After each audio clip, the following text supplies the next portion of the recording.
کہ جو فیصلہ ان کے بردر ججز ہیں اس کو وہ ایکسیپٹ نہیں کرتے تو باقی کوئی کیا ایکسیپٹ کرے گا؟ میں اور آپ کیا ایکسیپٹ کریں گے؟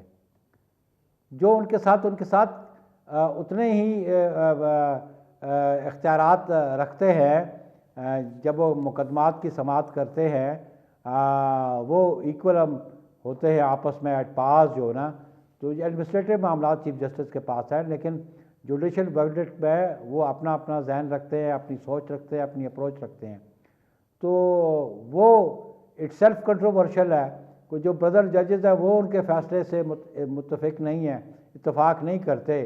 تو پھر قوم اور باقی کامن سٹیزن کیا کس کو ایکسیپٹ کرے گا؟ وہ تو کنفیوز ہوگا، اور آج پوری قوم کنفیوژن میں ہے، میں سمجھتا ہوں پوری قوم کنفیوژن میں ہے،